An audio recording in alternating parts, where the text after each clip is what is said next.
हम लोग श्रीमद् भगवद गीता के 13वें अध्याय के 6 और 7वें श्लोक को पढ़ेंगे। देखिए, चौथे और 5वें में ये भगवतम खुल गया।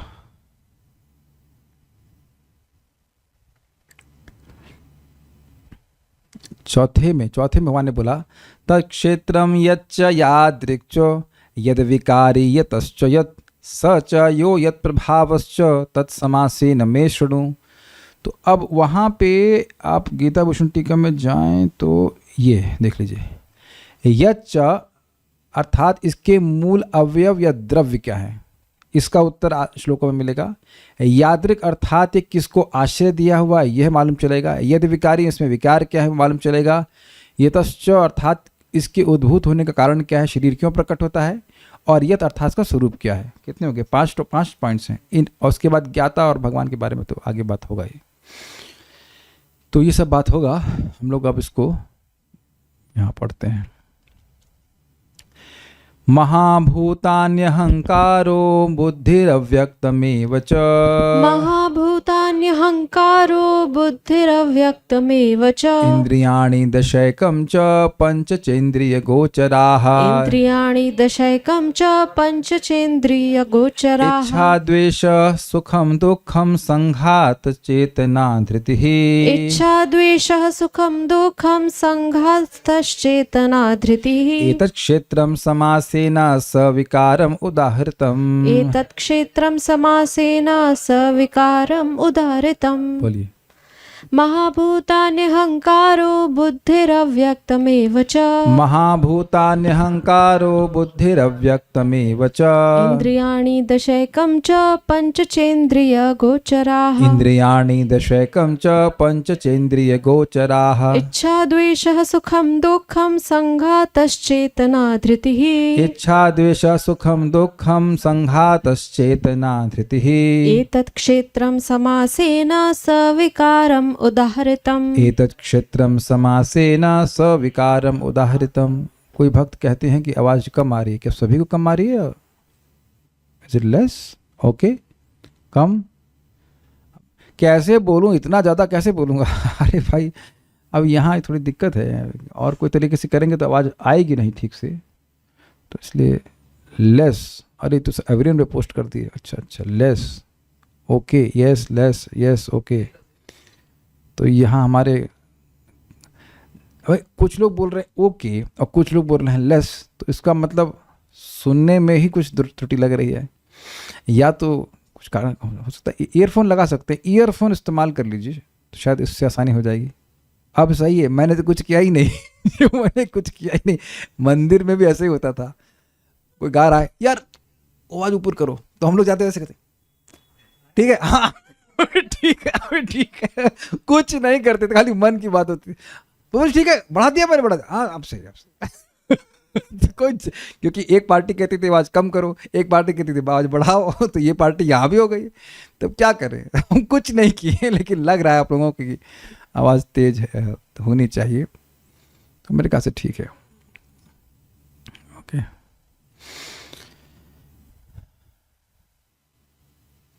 श्लोक बहुत आसान है। पंच महाभूत, बताओ पंच महाभूत कौन से हैं? पृथ्वी, जल, अग्नि, वायु और आकाश। इजी।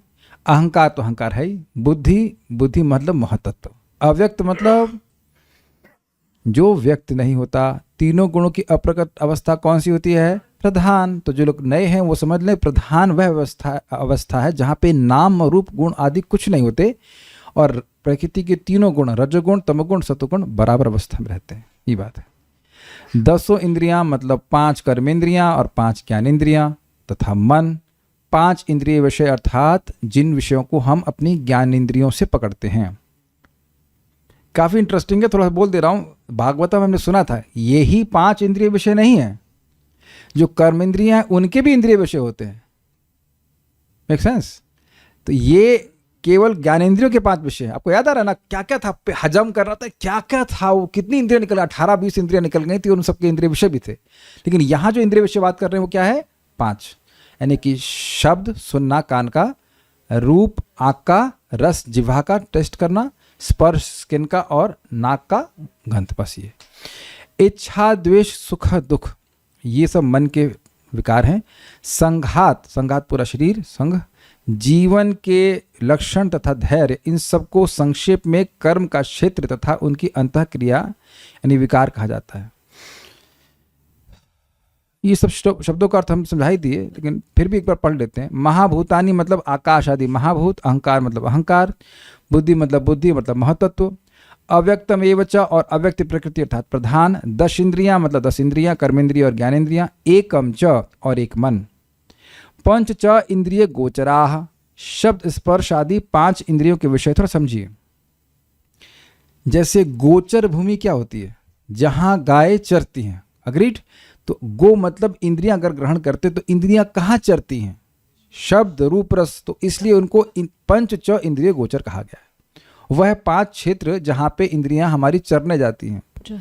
आप लोग अभी कुछ चर के आए थे, हम भी चरचरा रहे थे। चरना मतलब भोजन करना, तो जीभ चरचरा रही है, स्वाद कर ले रही है। उसके बाद हम कुछ देखते हैं, देखने में तो बड़ा विचरण होता है, ये देख रहा है वो देख रहा है। ये बताइए लोग हिमालय क्यों जाते हैं तपस्या करने के? आप में से कोई गया है नैनीताल या उधर उस तरफ हिमालय तपस्या करने गए होंगे ना? आप लोग नहीं गए? तो उल्टा करते हैं तपस्या का, पत पत पत गिरने के लिए जाते हैं लोग। कहने का आशय यह है कि वहाँ लोग सुंदर दृश्य देखने के लिए आते हैं। देख रहे हैं कितना ज़्यादा चरने की इच्छा है आँख की।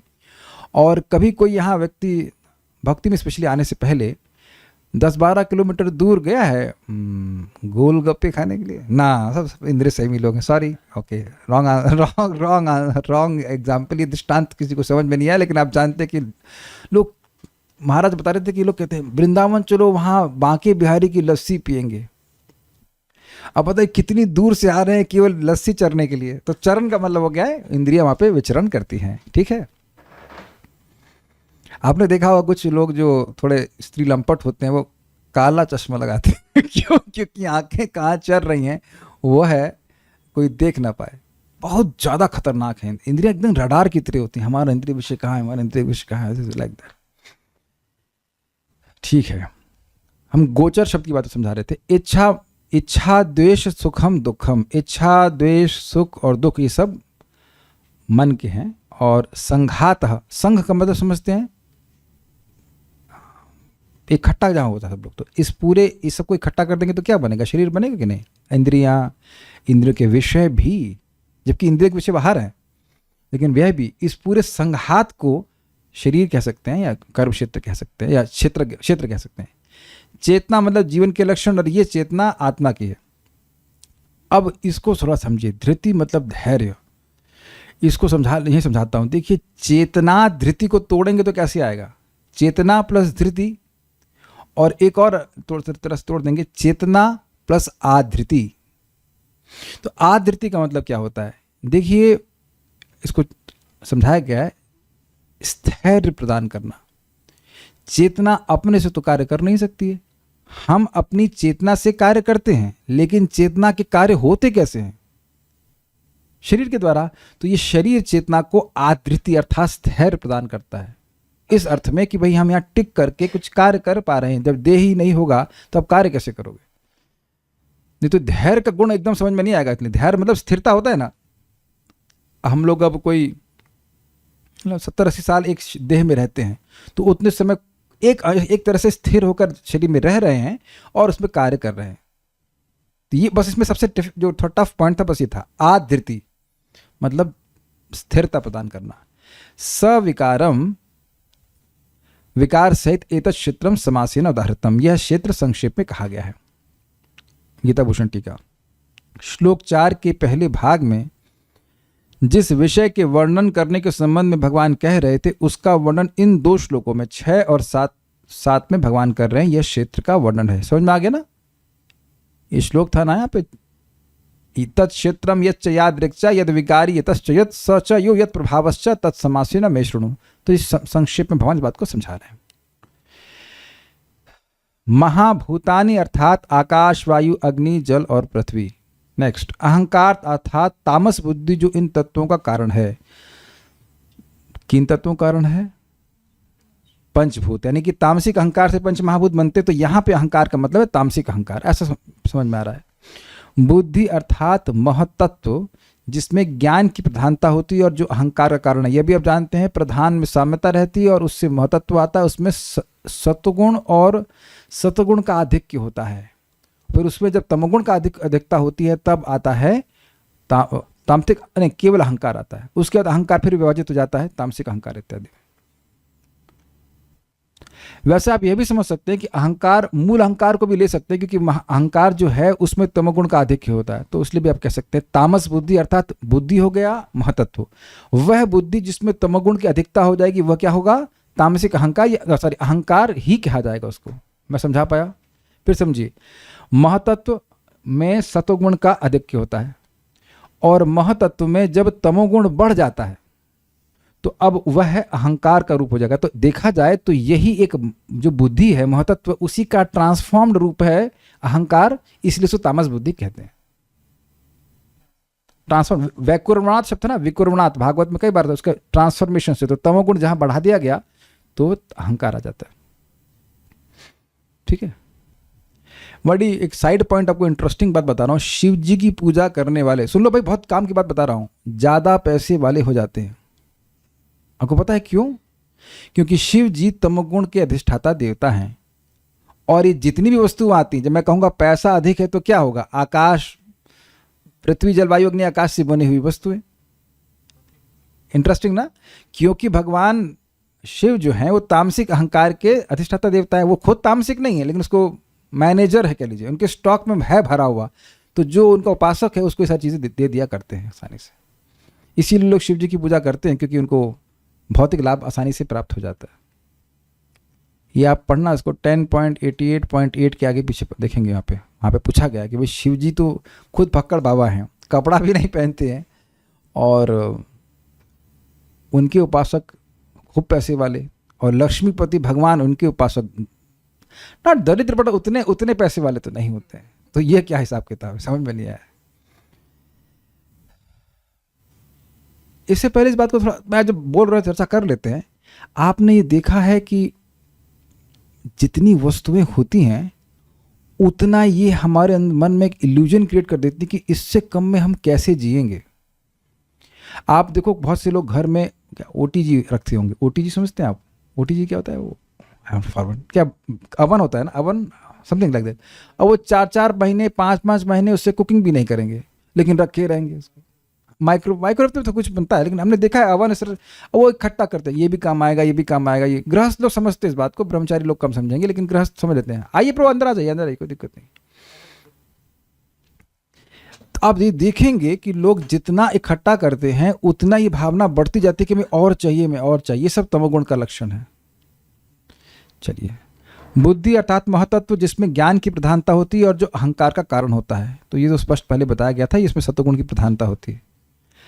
अव्यक्त अर्थात प्रधान जो 3 गुणों से युक्त होता है, यह महतत्व का कारण होता है। ये भी स्पष्ट जानते हैं, अब तो कुछ भी नहीं समझाना। इंद्रियाणी अर्थात 10 बाह्य इंद्रिय वर्ग जो रजोगुणी अहंकार के कारण उत्पन्न होती है, यह 5 कर्मेंद्रियां और 5 ज्ञानेंद्रियां होती हैं। अच्छा, अब थोड़ा और एंगल से समझ सकते हैं। Very good. देखिए, वापस जाते हैं। अहंकार का मतलब तामसिक अहंकार भी आप ले सकते हो। क्यों? देखिए, हुआ क्या, तामसिक अहंकार से पंच महाभूत आए और जब इन्होंने बोल दिया इंद्रियां, तो इंद्रियों से आपको रासिक अहंकार ले लेना होगा। इस तरह से आप देख सकते हैं, क्योंकि उसके कार्य आए हैं, इफेक्ट हैं, तो उसमें कारण भी होगा। I hope this is clear. ठीक है।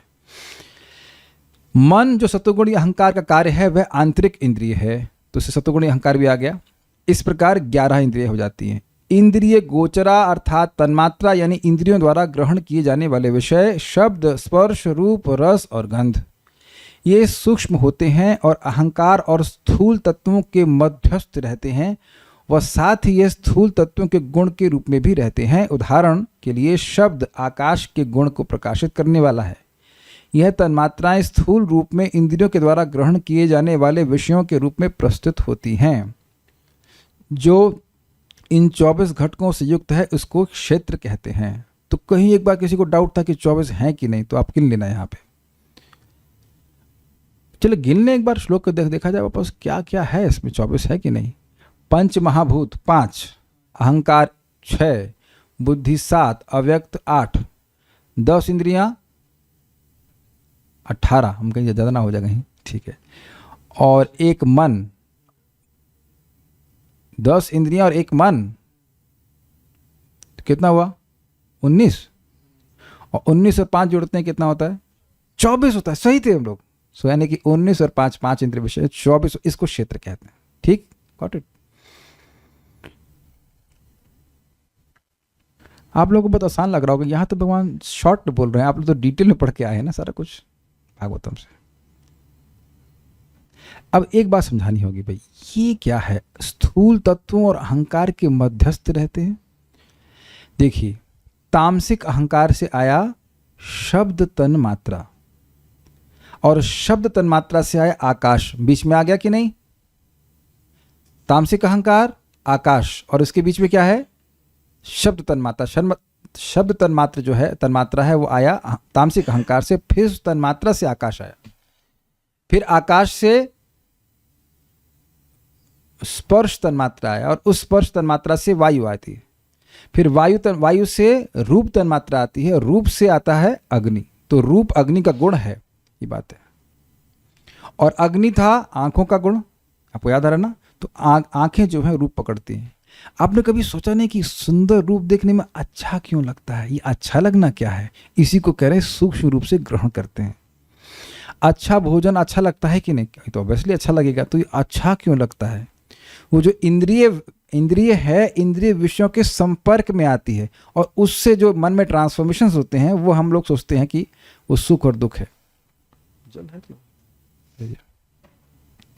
मैं ये बात समझा पा रहा हूं कि नहीं समझा पा रहा हूं? आपने कोई रूप देखा, कोई भी रूप देखा, इवन भोजन का भी रूप बहुत अच्छा लगता है। हाँ, सुंदर से डेकोरेट किया जाए, सलाद ऐसे ऐसे फेंक दे टमाटर के लगते तो नहीं खाएगा, सुंदर सजा कर देखेंगे तो वह देखने में बड़ा अच्छा लगता है। कल एक भक्त आए थे, वो भगवान को अर्पित चंदन उनके माथे पे लगा हुआ था, इतना सुंदर मतलब खुशबू आ रही थी। वेरी नाइस, बैठे रही, थोड़ा पास में बैठिए, बात करते हैं हम लोग। इतने सारे कवियों ने लोगों की सुंदरता पे तो सब लिखा हुआ है, रेशमी जुल्फें और इत्यादि इत्यादि। तो आइडिया इज, ये जो रूप है, उससे जो इंद्रिय का संपर्क है, रूप तन्मात्रा से आंख का संपर्क है, उससे कुछ हो जाता है मन में, और उसको हम लोग सुख मानने लगते हैं। ये इसलिए कह रहे हैं सूक्ष्म रूप से ऐसा पकड़ लेते हैं। बल्कि आपने यह भी सुना था कि इंद्रिय विषय इंद्रियों से श्रेष्ठ हैं। क्यों है? क्योंकि वे इंद्रियों को कैच कर लेते हैं, जाने नहीं देते। ओके। किसी को यहां पे शुगर क्रेविंग होती है? सब लोग इंद्रिय सेम है, कोई हाथ नहीं खड़ा करेगा। ओके ओके, ठीक है, सब समझ। ओके, एक आध दो लोग हैं, तो आप देख सकते हैं कि अब वो खींचता है कि नहीं। हाँ, मीठा चाहिए, मीठा, कुछ कमी लग रही है, चटनी है, दाल है, चावल, कुछ कमी लग रही। तो आई थिंक तो आप समझ गए कि स्वीट क्रेविंग होती है, not sugar. Okay, I mean that same thing. So आप समझ गए कि वो इंद्रिय विषय खींच रहा है। ठीक है। इच्छा द्वेष सुख और दुख प्रसिद्ध हैं, और संकल्प आदि को उपलक्षण से समझ लेना चाहिए, जबकि यहाँ पे नहीं भी हैं। ये सब मन के धर्म। एक बात यहाँ पे एक आ जा रही है, एक भक्त ने पूछा कि भगवान कहते हैं अद्वेष्ट सर्वभूतानाम, मेरे भक्त किसी से द्वेष नहीं करते हैं, लेकिन भगवान तो वो दुर्योधन के विपरीत चल रहे हैं, दुर्योधन को मार रहे हैं, मरवा रहे हैं। तब तो मैंने उनको समझाया कि देखिए, पहली बात समझना होगा कि द्वेष का मतलब है किसी को पसंद नहीं करना। तो उन्होंने कहा कि पूछ रहे हैं समा शत्रु च मित्र च, किसी को शत्रु मानना। अब मैं एक पहले बात बताइए, आप में से कभी किसी को शत्रु माना है अपना? और ये मत कहना कि नहीं माना। और उस शत्रु से आपको भय लगा? अच्छा, अगर आपको किसी से भय ही नहीं लगेगा तो कोई आपका शत्रु होगा? ऐसे रिवर्स में जाइए। मान लीजिए कोई आपको गोली मारने आया, आपको हा हा हा हा हा हा हा, मुझे तो शरीर मार ही नहीं सकता है, सॉरी गोली मार ही नहीं सकती, कुछ नहीं, गोली आर पार हो जाए, तब काहे का शत्रु? कुछ भगवान के लिए कोई शत्रु क्यों नहीं है? क्योंकि उनको कोई मार ही नहीं सकता है। अरे तो गाली तो दे सकता है ना, गाली भी नहीं दे सकता। क्यों? क्योंकि भगवान निर्गुण है, उनको ये गुण की कोई चीज टच ही नहीं करती है। चिन्ह मात्र से अविकारिण, भागवत कुछ चिन्ह मात्र है, स्पिरिचुअल है। जैसे कोई सूर्य को अंधकार, सूर्य पे अंधकार का कीचड़ फेंक सकता है, आओ बेटा तुम बहुत घूम रहे हो, आओ इधर आओ, तुम इधर आओ, तुमको बताते हैं अंधकार क्या है। You can not enforce that on Surya. लेकिन सूर्य कीड़ों को मारता है कि नहीं मारता है? यस। अब कुछ कीड़े और हमको भी मार देता है? नहीं, हम सूर्य के बिना मर जाएंगे। तो सूर्य के बिना कुछ कमल वो खिल रहे हैं और कुछ कीड़े मर रहे हैं, उसमें सूर्य की विषमता नहीं है, वो उन लोगों की विषमता है, उन लोगों की तरफ से। अगर कुरुक्षेत्र के युद्ध के बारे में बात करें तो भगवान तो समझ गए, भगवान तो जानते ही हैं अब दुर्योधन पार्टी ऐसे तो वैकुंठ जाने वाले हैं नहीं, तो ये कुरुक्षेत्र में मारे जाएंगे तो सब वैकुंठ जाएंगे। तो भगवान तो हमेशा हित कामना ही करते हैं, इसीलिए कह रहे हैं सुहृद सर्वभूता नाम। एक की दूसरे किसी व्यक्ति से उनको भय नहीं हो सकता। और दूसरा, कभी आप लोग के किसी अंग में फोड़ा हुआ है? ओहो, लग रहा है सबके चिन्मय देह है। अच्छा ठीक है। तो फोड़ा होता है तो अपने ही उंगली है वो कार्य नहीं कर पाती है, तो आप फोड़े से जरूर घृणा करते हैं, फोड़ा नहीं चाहते हैं, लेकिन ये नहीं कि उंगली भी नहीं चाहते हैं। तो ऐसा कोई जीव नहीं है जिससे भगवान प्रेम ना करते हो। लेकिन नालायक निकलता है तो जैसे चमाटे पड़ते होंगे, चमाटे पड़े ना आप लोग को, जाओ। आपको याद है माँ ने बोला था ठहर जाओ ठहर जाओ, हाथ हटाओ हाथ हटाओ, हाथ हटाओ नहीं तो और मारेंगे। आप लोग किए कभी? और माता जी मारती तो मारती हैं, पिटाई करती तो क्यों? हमको शुद्धिकरण करने के लिए, ना कि ऐसा कि हमसे कोई द्वेष करती हैं। सुना, हम थोड़ा मजाक में बोल रहे हैं लेकिन समझाने के लिए, भगवान कभी किसी से द्वेष नहीं करते। आपको याद है ना, प्रसिद्ध बात है, भगवान श्री राम के पास जब विभीषण आए थे तो उन्हें कहा हे लंकेश, तो उन्हें कहा इसको लंका का राजा बना दिया। और रावण आ गया तब तो कहते हैं हमारे पास अयोध्या है ना, हम दे देंगे। So we should always remember this. Putana से घृणा नहीं की है, पूतना से द्वेष नहीं की। बताइए, यहाँ कोई नमक तेज कर दे तो आदमी शक्ल नहीं देखना चाहेगा। और वो है बचपन में भगवान गुस्सा नहीं होंगे, यार कुछ उम्र का लिहाज करती, थोड़ा बड़ा तो होने देती, बचपन में मारने के लिए आ रही है और उसको माँ की गति दे रहे हैं। ये सब बातें आपको लग रहा होगा कि हम ऐसे क्यों बोल रहे हैं। देखिए, ये सब बातें हमेशा याद रखनी पड़ेंगी, क्योंकि हम लोग की आदत है लोगों का डार्क ही देखने की, और भगवान का आदत है केवल ब्राइट ही देखने के लिए। बड़ी इंटरेस्टिंग बात है ना, बड़ी इंटरेस्टिंग बात है। कोई व्यक्ति चाहे कितने भी अंधकार में हो, सूर्य के सामने आएगा तो सूर्य तो यही देखेगा ना कि वो प्रकाश में है। हिम्मत तो काट दीजिए। कोई बुद्धिमान व्यक्ति कोई है यहाँ पे? इधर कोई है किसी की हिम्मत ऐसे काटने की इस बात को? सूर्य के सामने कोई व्यक्ति, सूर्य अंकल मैं बहुत अंधकार में हूं। कहां? कौन से अंधकार में भाई तू? और ये मैं अपनी तरह भाषा में बोल रहा हूँ। प्रपात कहते हैं one should not worry about his sinful activities, one should just simply surrender to Krishna. ये तो 18वें अध्याय की बात है ना।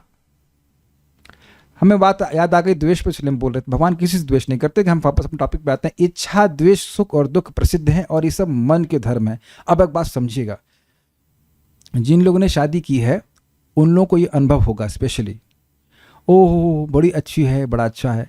तो शुरुआत में राग और कुछ समय के बाद बेलन चल रहा है, तो अब वो क्या हो गया? द्वेष, या फिर तलाक में खड़े हो गए। तलाक। तो ये होता ही है। या मित्र, बहुत मित्र होते में एकदम से मन एकदम अनमनस्क हो जाएगा। एक हमने माता जी को देखे, वो बोले ऐसा पति होने से तो मर जाता तो अच्छा लगता। अरे बाप रे भाई, थोड़ा पैसे का नुकसान करा दिया तो ऐसा बोल देंगे। इतना ज़्यादा लोग इतना तक बोल जाते हैं। तो वो द्वेष ही है जो प्रकट होता है। अब ये देखिए हमारे लिए प्रैक्टिकल क्यों है। कभी ऐसी मन में भावना किसी भी व्यक्ति के प्रति आ रही है ना कि व्यक्ति का अहित हो जाए, ये मत कहना कि आप परमहंस हैं और आपके मन में कभी आती नहीं है। You will be tested. तो कभी अगर मन में आए कि ऐसा हो रहा है, हो जाए, तो इसे समझना चाहिए कि हमारे मन का दोष है, हमारे अंतःकरण का दोष है। We should try to disidentify. बुद्धि के द्वारा अपने मन को स्थिर करना चाहिए। भाई ये व्यक्ति मेरा कर्म है, इसलिए भगवान ऐसे प्रेरणा दे रहे हैं कि हम कुछ खराब बोले, लेकिन हमें उसका खराब नहीं सोचना है।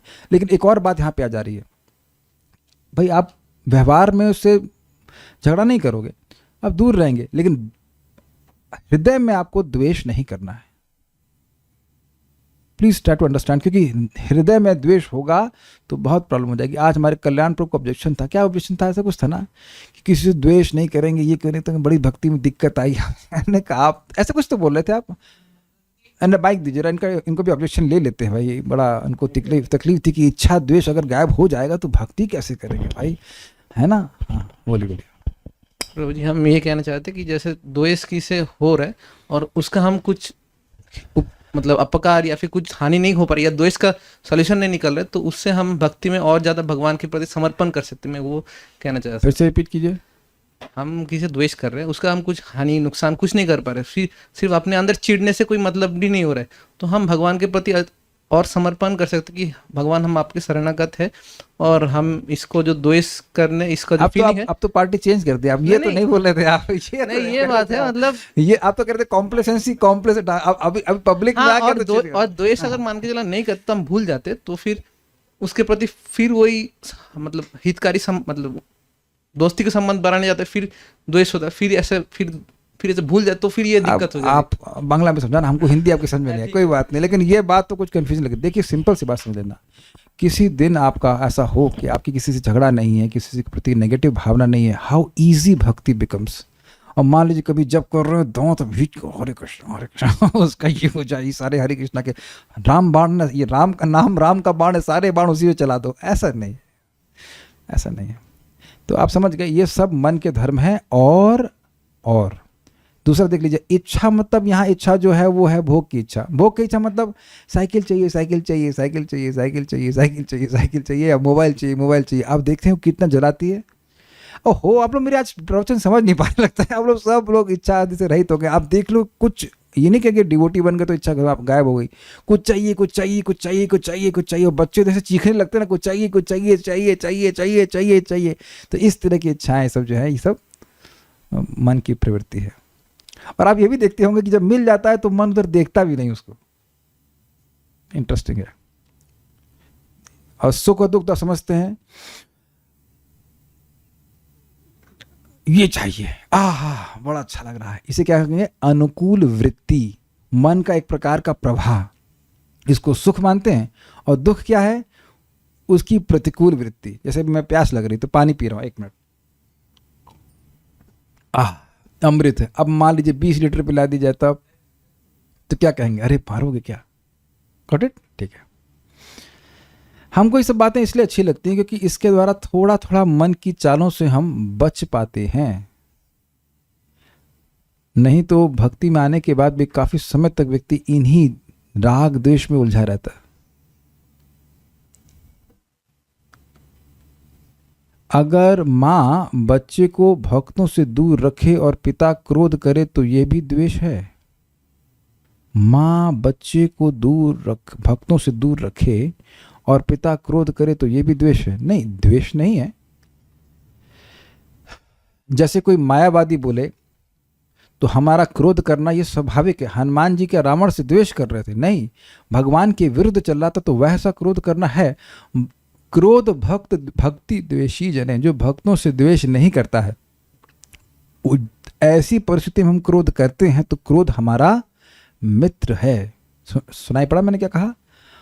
क्रोध भक्त द्वेषी जने, जो भक्तों से द्वेष करता है उस पर क्रोध करना ये हमारे क्रोध का सहायता है। काम कृष्ण कर्मार्पणे, अगर जो काम मतलब इच्छा है कुछ तो उसको भगवान की सेवा में लगा देना, ये सब अच्छा है, तो काम भी हमारा दोस्त हो जाता है। अब कितना झगड़ा करना है उसके लिए आप उतना मैं उसका डिटेल नहीं दे रहा हूं, लेकिन मन में किसी भक्त के प्रति अहित करने की भावना हो तो उसका भी अपराध लगता है। जी हाँ, बिल्कुल लगता है।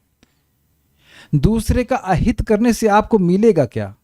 परम पूज्य राधानाथ महाराज बड़ा सुंदर बात कह रहे थे और यही बात कल्याण प्रभु समझा रहे थे। हमने जब महाराज से भी सुना तो हमने कहा इट इज वेरी एस्टॉनिशिंग। इस जगत में स्पेशली कलयुग में लोग मेरिटोरियस हैं इसलिए श्रेष्ठ नहीं बन रहे हैं, वो दूसरे को दबाकर ऊपर आना चाहते हैं। गलत नहीं कह रहे, ये चल ही रहा है पूरा ट्रेंड कि आप मेरिटोरियस हो इसलिए श्रेष्ठ नहीं हो, पद पर हैं इसलिए कि दूसरों को दबा के काट छांट करके ऊपर पहुंच गए। तो ये भावना भक्त क्यों रख रहा है, क्यों रखेगा? मन में किसी भक्त के प्रति अहित करने की भावना हो तो उसका भी अपराध लगता है क्या? एंड बाद में एक्शन में भी आ जाता है क्या? जी हाँ, क्यों नहीं आएगा। मतलब अगर किसी भक्त के द्वेषी के खिलाफ ना जाओ तो वो द्वेष है? जी हाँ, व्हाई नॉट। कोई भक्तों से द्वेष कर रहा है और आप भी समर्थन कर रहे हैं तब? अब डिपेंड करता है, देखिए आपका स्थिति क्या है। अब आपको झांसी की रानी नहीं बनना है, झगड़ा नहीं करना है, जस्ट बेसिकली वहां से हट जाना है, उचित रहता है। या उनको स्पष्ट कह दीजिए कि आप इनके बारे में हमसे कोई बात मत कीजिए, सीधी सी बात है। चलो फिल्म के बारे में बात कर रहे हैं, लेकिन भक्तों से नेगेटिव नहीं सुनने वाले हैं। We will not going to hear that. अच्छा चलिए, श्रुति कहती है कामः संकल्पो विचिकित्सा श्रद्धा अश्रद्धा धृतिर अधृतिर ह्रीर भीर ह्री धीर भीर एतत् सर्वं मन एव। काम मतलब इच्छा, संकल्प, अनिश्चितता मतलब ये होगा कि नहीं होगा, श्रद्धा अश्रद्धा, धृति अधृति, धृति मतलब स्थिरता और अधृति मतलब क्या बोल गया मैं, धृति मतलब स्थिरता और अधृति मतलब अस्थिरता, नम्रता, बुद्धि, भय, यह सब मन के उत्पादन है। बृहद आरण्यक उपनिषद। मतलब ये सबको भी ग्रहण कर लेना होगा आपको मन से। निसंदेह इच्छा आदि तो आत्मा के भी धर्म है, क्योंकि छांदोग्य उपनिषद 8.1.5 आत्मा को इन गुणों से युक्त वर्णित करता है, यथा सत्य संकल्प और सत्य काम। इसका क्या मतलब है? देखिए, आत्मा जब शुद्ध अवस्था में होती है तो वो जो भी इच्छा करती है वह भगवान की इच्छा से पूर्ण हो जाता है। भाई शुद्ध अवस्था में आत्मा भगवान के शरणागत है, तो अब यहाँ पे भी अगर कोई शुद्ध भक्त है तो जो इच्छा करते हैं वो पूर्ण हो जाता है। आपने सुना होगा उन लोगों को इच्छा सिद्धि है, ऑब्वियसली कुछ योगी लोगों को भी इच्छा सिद्धि मिल जाती है, लेकिन यहाँ जो बात हो रही है आत्मा के स्तर पर जीव भगवान के शरणागत है, वो गंदी इच्छा करता ही नहीं है, वही इच्छा करेगा जो भगवान के संबंध में हो, तो भगवान की इच्छा से वो पूर्ण हो जाती है। और सत्य काम मतलब जो उसकी इच्छाएं वो भी पूर्ण हो जाती हैं। ओके। और सहस्त्र नाम स्रोत भी कहता है, इमं स्तवम भगवतो विष्णुर व्यासेन कीर्तितम पठेद य इच्छेत पुरुष श्रेय प्रप्तुम सुखानि च। जो जीव परम श्रेय और सभी प्रकार के सुख प्राप्ति की इच्छा रखता है उसे भगवान विष्णु के इस गुणगान को पढ़ना चाहिए जो श्रील व्यासदेव के द्वारा कीर्तित है। 13.135.141 महाभारत।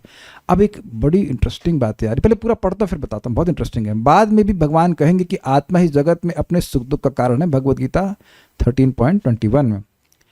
इसलिए यद्यपि इच्छा आदि ये आत्मा के गुण हैं, परंतु यह मन के भी धर्म हैं, क्योंकि यह मन के द्वारा अभिव्यक्त होते हैं और इस कारण से इनको क्षेत्र के घटकों में सम्मिलित किया गया है। क्या समझ पाए आप लोग?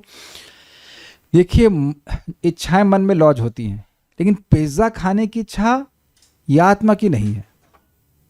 पिज्ज़ा से, पास्ता से या और जब इंद्रिय तृप्ति है उससे आत्मा का कोई संबंध नहीं है। मूल जो शुद्ध आत्मा है उसकी इच्छाएं कहाँ से, किसके लिए होंगी? आनुकूलेन कृष्णानुशीलम, कृष्ण की सेवा के लिए होंगी। क्लियर?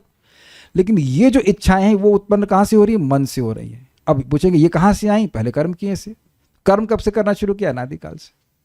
अनादिकाल से कर्म कर रहे हैं तो मन में संस्कार बन जाता है। फिर वो संस्कार, अब बहुत ध्यान सुनना पड़ेगा, वो संस्कार जो इंप्रेशन में मन में छपा हुआ है उसमें जीव जब अपनी शक्ति को लगाता है, उसमें इच्छा शक्ति कह सकते हैं, तब वह काम के रूप में परिणत होता है। मैं फिर से रिपीट कर रहा हूं, मन में संस्कार है, कोई भी व्यक्ति ने कार्य किया है, संस्कार है, लेकिन जब अपना वॉल्यूशन या विलिंग कहते हैं ना, विलिंगनेस, इच्छा शक्ति को जीव उसमें जोड़ता है उस संस्कार में, तब वो काम के रूप में प्रकट हो जाता है। जैसे भाई बहुत से भक्तों ने, अब मैं कैसे मांस खाया होगा, मैं नहीं, सबने खाया, कुछ लोगों ने खाया होगा, तो उसका संस्कार भले ही मन में है, लेकिन अब क्योंकि अपनी शक्ति, इच्छा शक्ति उधर लगाते ही नहीं है, तो वो काम के रूप में प्रकट नहीं होता है। जिन संस्कारों में हम काइंड ऑफ एनर्जी देने चालू कर देते हैं, दायित्व विषयान पुंसः संगस्तेषु उपजायते संगात संजायते कामः कामात् क्रोधः विजायते। समझ रहे हैं ना? जिस पे हम ध्यान देना शुरू करते हैं, ये मुझे चाहिए, ऐसा सोचने लगते हैं ना, फिर ध्यान देना शुरू करते तो उससे बाद उसमें आसक्ति होती है, उस आसक्ति से फिर काम उत्पन्न होता है। तो आप समझ पा रहे होंगे कि मैं क्या समझा रहा हूँ। इच्छा मन में है, लेकिन मन तो डेड मैटर है ना, है तो मन डेड ही ना। तो मन में जो इच्छाएं लॉज हैं उसमें जब हम एक्ट करने लगते हैं तो वो काम के रूप में परिणत हो जाती है। उम्मीद है कि मैं समझा पा रहा हूँ। ओके, थोड़ा कठिन विषय है, लेकिन यहाँ बता रहे कि दोनों चीज़ें ही हैं। मूलतः इच्छा जीव की है, लेकिन जीव स्त्री संग की इच्छा तो नहीं कर सकता है। वो अपने अंतःकरण की जो संस्कार हैं उनको उसमें अपनी एनर्जी दे देता है, बस ये बात है। बुद्धि भी मन का उत्पादन है, बृहदारण्यक। देखिए, एक्सप्लेनेशन बहुत नहीं दिया गया, इसलिए हम छोड़ दिए। आप क्या सोचते हैं कि आप ही पढ़ रहे हो, हम भी पढ़ रहे हैं, लेकिन जहाँ नहीं समझ में आ रहा है उसको हम छोड़ दे रहे हैं। इसका मतलब है कि मुझे नहीं पता है why that is being spoken। आपने देखा तो हम भी तो देख ही रहे हैं कि मन बुद्धि मन से कैसे आ जा रही है। बुद्धि मन से श्रेष्ठ है। बुद्धि राजसिक अहंकार से आई है और मन सात्विक अहंकार से आए। मैं इसलिए चुप था क्योंकि मुझे उसके बारे में नहीं पता था। I read it already. कुछ चीज़ें ना, अब जब एक्सप्लेनेशन नहीं तो उसे चुप रहना ही ठीक है, पता नहीं क्या कह रहे हैं, किस तरह से कह रहे हैं। ठीक है, संगात अर्थात देह जो भूत का परिणाम है, भूत मतलब पंच महाभूत, और जो जीव यानी चेतना के सहारे आदृति के रूप में कार्य करता है। सॉरी गलत तरह से पढ़ा मैंने। संगात अर्थात देह जो भूत का परिणाम है, पंच महाभूत का परिणाम ये देह है, ये हो गया संग, जो चेतना अर्थात जीव के सहारे के रूप में कार्य करता है, जिसके द्वारा जीव भोग या मोक्ष के लिए प्रयास करता है। समझे? आप लोग किसके सहारे से सब्जी बनाते हो? फावड़े से ना, फावड़े से बनाते हैं। तो आप कलछुल से सब्जी बनाते हैं, तो कलछुल पर आप निर्भर हो कि नहीं हो, या हाथ से ही सब कर लेते हैं? आलू उबालेंगे तो हाथ से तो नहीं फोड़ते ना, उसको बहुत गर्म होता है। Is it okay? तो इस शरीर के माध्यम से ही, क्योंकि हम भोग या मोक्ष के लिए साधन करते हैं, इसलिए संघात अर्थात शरीर, चेतना अर्थात जीव का आधृति अर्थात सहारा है, स्थिरता है।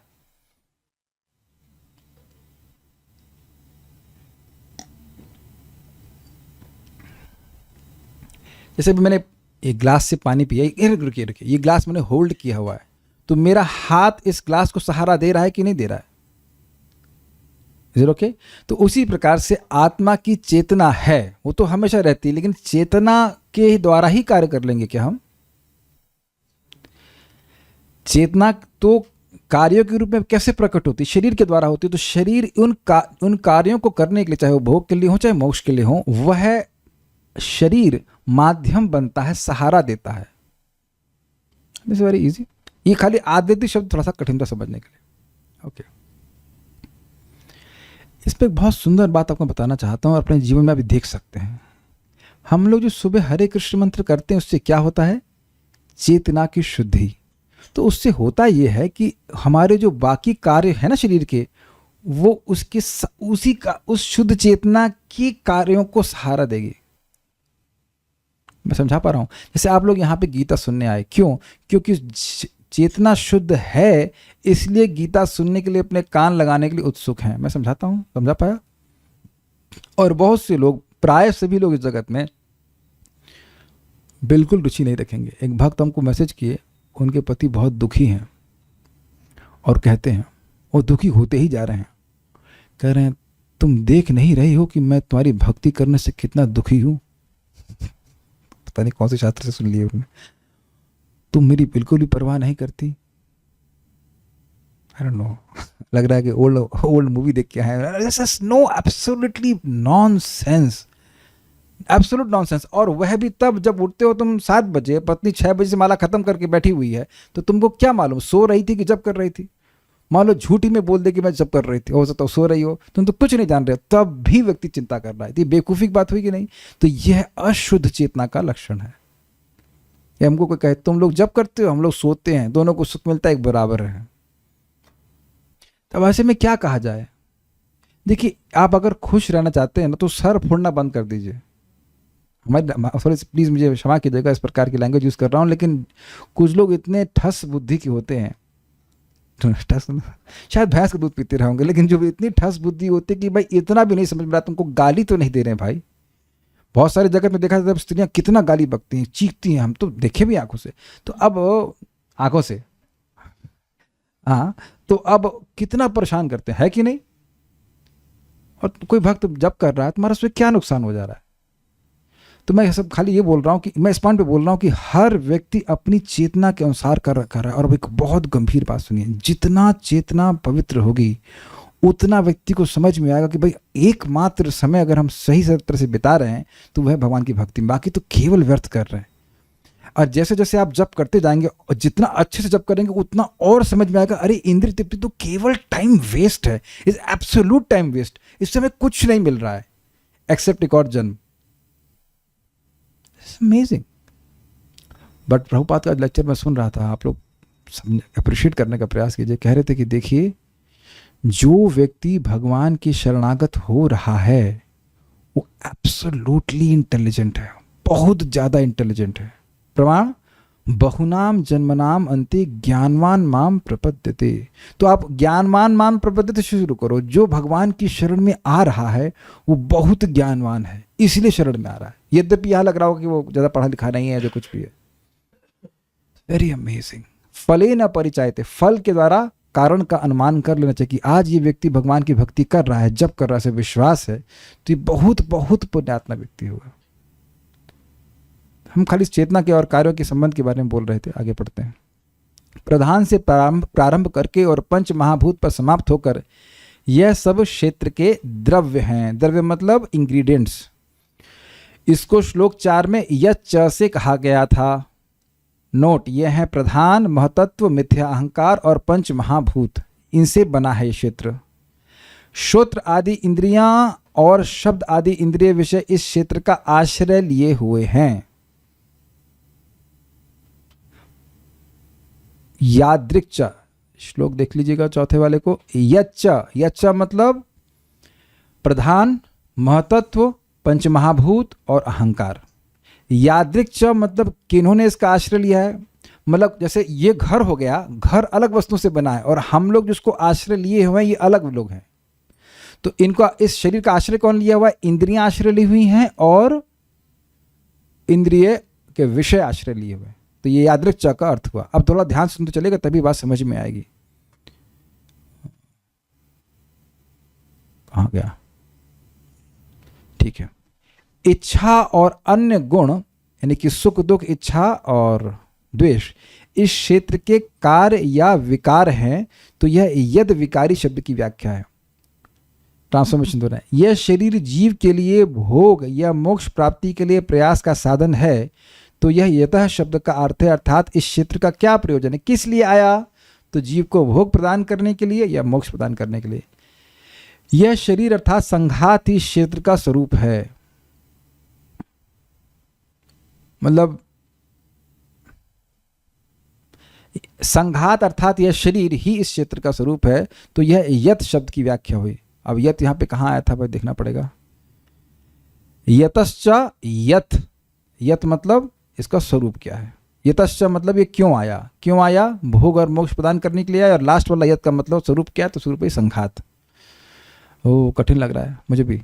यह सारे श्लोक क्रमांक 4 में आए हुए शब्दों की व्याख्या हैं। तो इस प्रकार क्षेत्र जो विकारों से युक्त रहता है उसका संक्षेप में वर्णन हुआ। अब एक बात यहाँ पे और आ गई है। विकार अर्थात जन्म, वृद्धि, स्थिति, परिपक्वता, क्षय और मृत्यु। तो क्योंकि आप लोग के मन में आया हो कि भाई ये इच्छा द्वेष विकार है क्या? शरीर के ये भी तो विकार है। जो इच्छा द्वेष आदि थे विकार, वो किसके थे? वो मन के थे। और जो आपके ये जो दिख रहे हैं जन्म, वृद्धि, स्थिति, परिपक्वता, क्षय और मृत्यु, ये है शरीर के। ठीक है। तात्पर्य, महर्षियों, वैदिक सूक्तों, छांदस एवं वेदांत सूत्रों के प्रमाणिक कथनों के आधार पर इस संसार के अवयवों को इस प्रकार समझा जा सकता है। पहले तो पृथ्वी, जल, अग्नि, वायु तथा आकाश, ये 5 महाभूत हैं। फिर अहंकार, बुद्धि तथा तीनों गुणों की अव्यक्त अवस्था आती है। इसके पश्चात 5 ज्ञानेंद्रियां हैं, नेत्र, कान, नाक, जीभ तथा त्वचा।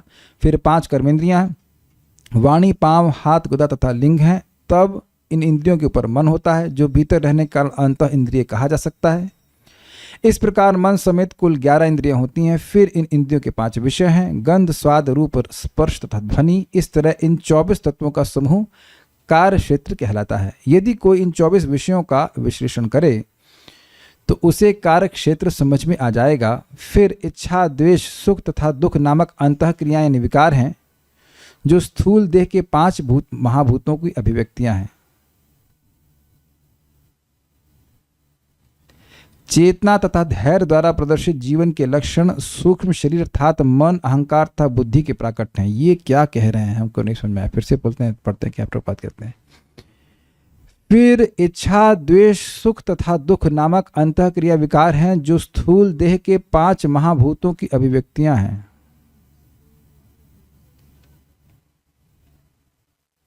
मेरे को नहीं समझ में आ रहा है इनका लिंक क्या है पंच महाभूत से।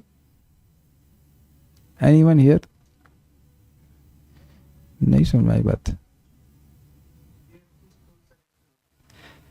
इच्छा, द्वेष, सुख और दुख, अब कुछ जो मैं समझ पा रहा हूं वो ये है कि देखिए जो शरीर में ट्रांसफॉर्मेशंस होते हैं उसका लिंक होता है हमारे सुख दुख से। जैसे मैंने पानी पिया तो लगा कि बड़ा हमको सुख मिल गया, ये बात समझ में आती है कुछ, ये तो लिंक है ना।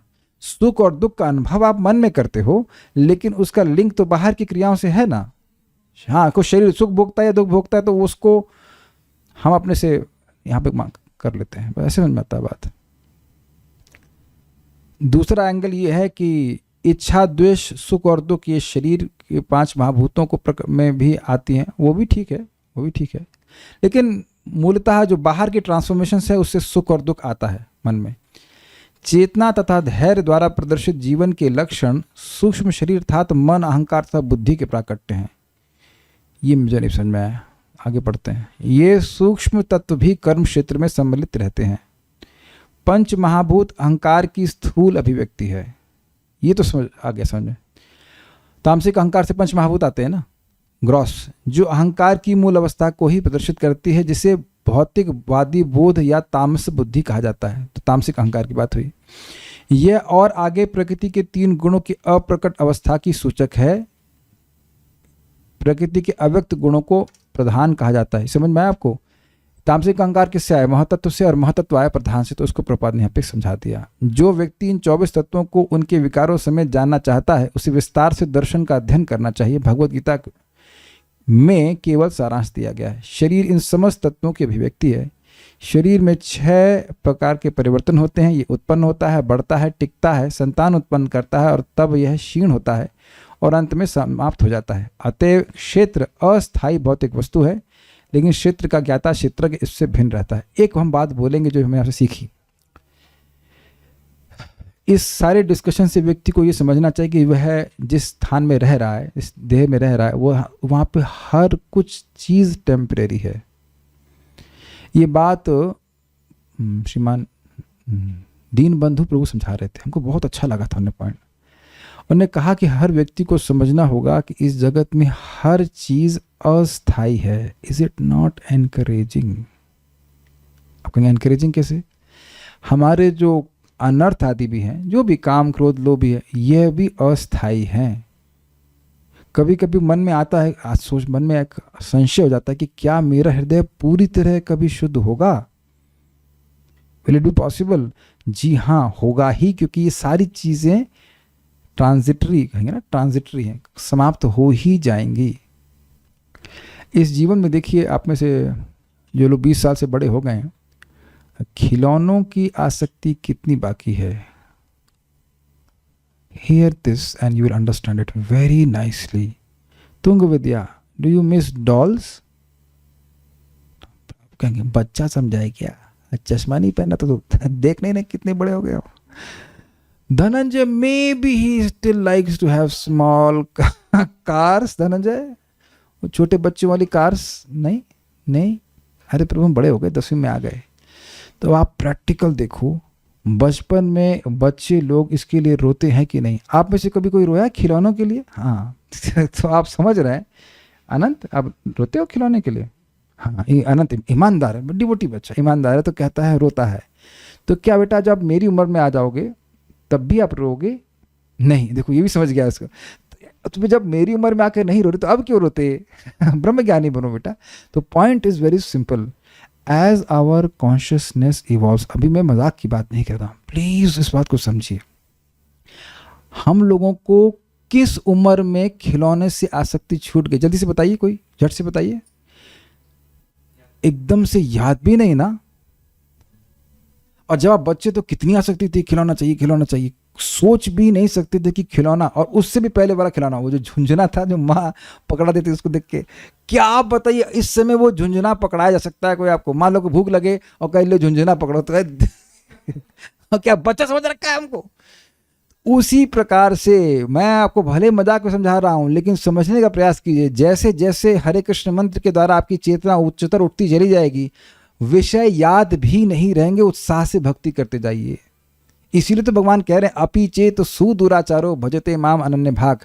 जो अनन्य भाव से भजन कर रहा है उसकी चेतना बड़ी तीव्रता से शुद्ध हो रही है। आज वो कुछ झुंझुनों में आसक्त हो सकता है, लेकिन जैसे जैसे भक्ति करता जाएगा, उसकी चेतना शुद्ध होती जा रही है। करना क्या है, अपने को एक भी दिन मिस नहीं करना जप का। Like this we should every day, because every time you chant अज्ञानाद अथवा ज्ञानात उत्तम श्लोक नाम यत संकीर्ततम अघम पुंसो दहे दे दो यथा नलः। जैसे अग्नि जलाती ही है, उस प्रकार से अज्ञान से जान से कैसे भी नाम बोला जाएगा व्यक्ति को पवित्र करने वाला है।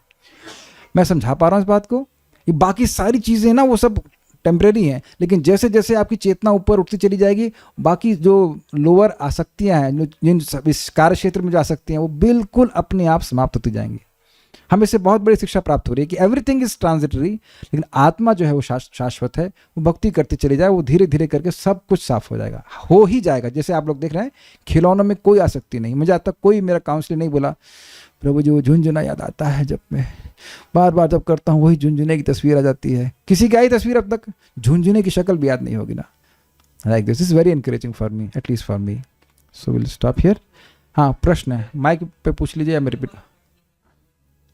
अन्वय वाला देखिए, जैसे बलदेव विद्याभूषण पाद ने समझाया है, धैर्य मतलब होता है स्थिरता। और स्थिरता कैसे आती है? किसी सहारे से आती है कि नहीं? अनलेस यू हैव सपोर्ट, स्थिरता कैसे आएगी? कुर्सी का सपोर्ट लेके आप स्थिरता से बैठे हैं कि नहीं बैठे? तो जिस चीज का सहारा लेकर के जीव अपनी दो इच्छाओं को पूर्ण करता है, भोग की या मोक्ष की, वो क्या है? देह। तो देह को ही आदृति अर्थात सहारा देने वाला शरीर है। क्षमा कीजिएगा, देह नहीं, देह जो है वो आत्मा को सहारा देने वाला साधन है। नहीं समझ में? आपको सहारा नहीं समझ रहे हैं आप? किसके सहारे से यहाँ क्लास समझ रहे हैं? मेरे सहारे समझ रहे हैं कि नहीं? तो मैं सहारा दे रहा हूं कि नहीं? समझ आप रहे, लेकिन सहारा तो है ना, सहारा दे रहे कि नहीं? देखो ऐसे समझा रहा हूं।